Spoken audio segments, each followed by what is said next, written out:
ட்விட்டர்ல சம்மந்தமே இல்லாம மதன் கோரி போட்டு அடிச்சு நவத்திக்கிருக்காங்க. இவன் அடிவாங்க ஆளுதான், எதுக்கு அடி சரி விஷயத்துக்கு தெரிஞ்சு கமெண்ட் போய் பார்க்கும்போது ஒரு வீடியோ போட்டிருக்காப்புல போல, டிவோர்ஸ் கேஸ். இவர் டிவோர்ஸ் எவ்வளோத்துல எவனுக்கு டிவோர்ஸ் ஆனாலும் இவனுக்கு கொண்டாட்டம், இவன் ட்ரெண்டிங்ல போயிடுவான்.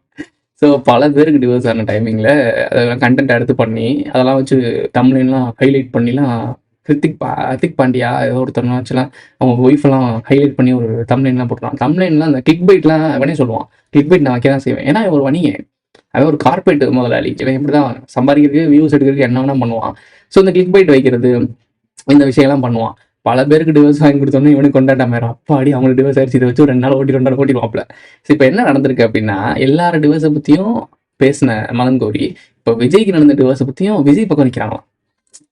எனக்கு புரியல, நீங்க இருக்கிற விஜய் பக்கம் நிற்கணும். அந்த பெண்மணி தாண்டா 27 வருடங்கள் அவங்க கூட வாழ்ந்து இப்படி ஒரு ஆள் கூட வந்து இவ்வளவு பஞ்சாயத்துல 2021 இருந்து 2026 வரைக்கும் அவங்க ஸ்ட்ரகிள்ஸ்ல ஃபேஸ் பண்ணியிருக்காங்க. இதுக்கு மேலே முடியாதுன்னு சொல்லி வெளியே வந்திருக்காங்க. கரெக்டாக எலெக்ஷன் டயத்துல வெளியே வராங்கன்னா எவனை எங்க சாச்சா சாய முடியுன்றது தெரிஞ்சுதான் இறங்கியிருக்காங்க. அதாவது பெண் படத்துல ஆள் இருக்கு, இதுல ஒரு பாலிடிக்ஸ் இருக்கு, எல்லாமே இருக்கு. பட் இந்த டிவோர்ஸ்ன்றது உண்மை. நான் திரும்பவும் சொல்றேன், இங்க நடக்கிற டிராமாக்கெல்லாம் முன்னாடியே ப்ரிடிக்ட் பண்ணப்பட்டதுதான். நான் ரொம்ப நாளுக்கு அப்புறம் ரொம்ப நாளுக்கு முன்னாடி ஒரு சீரியல், யாருன்னா விஜயோட நெருங்கிய நண்பன், விஜய் மாதிரியே நடப்பாப்ல, விஜய் மாதிரி பேசுவாப்ல, இல்லை அந்த நபர் பேர் எனக்கு தெரியல. அந்த நபர் ஒரு சீரியல் நடிக்கிறாருன்னு நினைக்கிறேன். அந்த சீரியல் ஒரு சீக்வன்ஸ் வச்சிருக்கானுங்க. அது யாரு, நம்ம விகடகவி சேனல்ல தான் வந்திருக்கு. நான் கீழே டிஸ்கிரிப்ஷன் லிங்க் கொடுக்குறேன். ட்விட்டர்ல போட்டிருந்தான் எவனோ ஒருத்தன், லிங்க் கொடுக்குறேன். அந்த வீடியோ போட முடியாது, காப்பி அடிச்சு தூக்கிட்டுருவாங்க சேனல்ல. ஸோ அந்த வீடியோ கீழே லிங்க் கொடுக்குறேன், அந்த லிங்கை பாருங்க.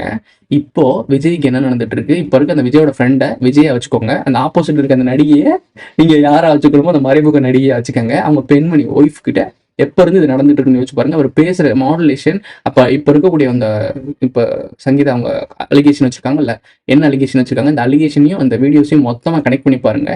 இதெல்லாம் முன்னாடியே தெரியும். அந்த விகடகவி சேனலுக்கு எப்படி தெரியும், அவங்க அப்பவே அந்த சீரியல் எடுத்து வச்சிருக்காங்களே. அப்போ இது எல்லாமே ஸ்கிரிப்டடு. இது இப்போதைக்கு வெளியே வராது, வர வேண்டிய நேரத்தில் வெளியே வரும். வந்துருச்சு. இப்போ பேச போறாங்க. பூனைக்கு எத்தனை நாள் தாங்க ஒரு பூனையை கட்டி வீட்டுக்குள்ள அடைச்சு வைப்பீங்க, பூனை வீட்டில் தங்காது, வெளியே ஓட்டிடும். ஸோ அதான் வெளியே வந்துருச்சு. இதை பத்தி சப்போர்ட் பண்ணி பேசி முட்டு கொடுத்து அடி வாங்கிட்டு இருக்கேன் மதன் கௌரி. இவனோட இந்த லீக்டு வீடியோலாம் ரிலீஸ் ஆகிட்டு இருக்கு. நான் சொல்றேன்ல, உண்மையிலே சொல்றேன், மீடியாவுக்குள்ள வந்துட்டோம், மக்களுக்காக வந்துட்டோம் அப்படின்னா நம்மளுடைய ஹானஸ்ட், நம்ம எவ்வளோக்கு எவ்வளோ உண்மையாக இருக்கோன்றதுனால தான் நம்ம உண்மையை பேச முடியும். நாம் எவ்வளோக்கு எவ்வளோ சுய ஒழுக்கத்தோட இருக்கோமோ அது வரைக்கும் தான் நமக்கு ஒரு ஒரு த்ரெட்டன் இருக்காது.